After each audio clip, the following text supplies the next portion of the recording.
수술 후에 이상하지 않은 것이 아주 중요합니다. 10대, 20대의 수술은 많이 예뻐지고 다시 태어나면 더 좋지만 40대, 50대, 60대는 이미 아는 사람이 너무 많고 그리고 만나는 사람들이 너무 많아서 너무 달라지면 힘들어 하시는 분들이 많습니다.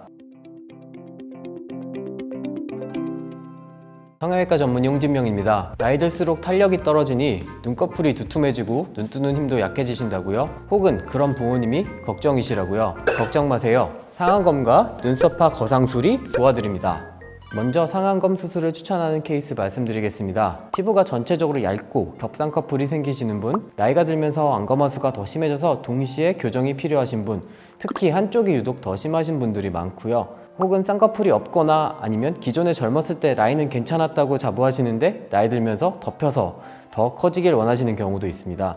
이런 경우에는 상안검 수술을 추천드립니다. 네, 목적부터 좀 다릅니다. 절개 쌍꺼풀의 목적이 눈이 커 보이는 아름다움이라면 상안검 수술은 수술 후에 이상하지 않은 것이 아주 중요합니다. 상안검 수술하는 나이도 사회활동이 생각보다 많고 생업에 종사하는 분들이 많기 때문에 너무 회복 기간이 길면 곤란한 경우가 많습니다. 그리고 10대, 20대의 수술은 많이 예뻐지고 다시 태어나면 더 좋지만 40대, 50대, 60대는 이미 아는 사람이 너무 많고 그리고 만나는 사람들이 너무 많아서 너무 달라지면 힘들어 하시는 분들이 많습니다. 수술 기법적으로는 절개 쌍수와는 다르게 피부 절제가 들어가야 되고요. 지방이나 근육을 일부 제거해야 되는 경우도 있습니다. 안검하수 교정이 좀 더 섬세하게 이루어져야 되고요. 이마 근육의 보상 정도, 이거는 이제 눈썹이 얼마나 떨어지는지를 예측해야 되고요. 탄력 감소에 따른 피부 처짐 정도를 미리 예측해서 쌍꺼풀 라인의 두께를 잘 조절해야 됩니다.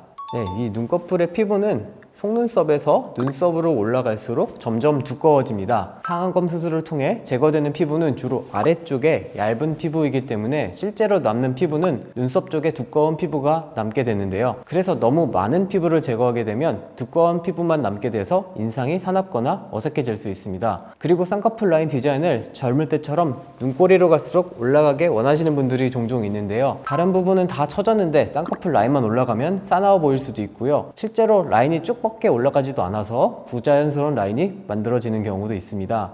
그래서 라인을 자연스럽게 잘 잡는 것이 중요합니다. 다음은 눈썹파 거상 추천 케이스를 설명드리겠습니다. 일단 눈과 눈썹 사이의 거리가 비교적 좀 멀어야 되고요. 눈 앞머리 쪽보다는 바깥쪽 혹은 눈꼬리 쪽 처짐이 유독 심한 경우에 유리합니다. 환자분들의 성향적으로는 쌍꺼풀 생기는 것을 좀 싫어하시는 분, 인상 변화를 크게 원하지 않으시는 분, 그리고 상안검 수술하고 나서 회복 기간이 부담스러우신 분들에게 추천드립니다. 특히 여자분들 중에 눈썹 문신이 있는 분들에게 좋습니다. 네, 눈썹파 거상으로 눈매 교정 효과까지 얻는 것은 다소 어렵습니다. 전문의의 진단에 따라서 눈매 교정도 필요하다면 별도로 수술을 진행해야 합니다. 눈이 이렇게 커질 것 같은데. 한 2주 정도 올라갔다가 다시 이마가 내려오면서 다시 덮여요.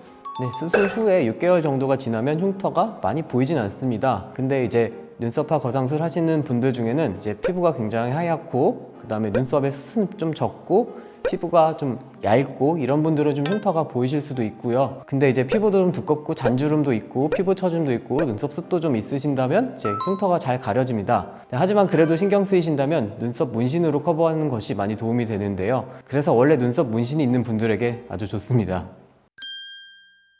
자, 이제 상안검 수술과 눈썹파 거상술에 대한 추가 질문을 받아볼까요?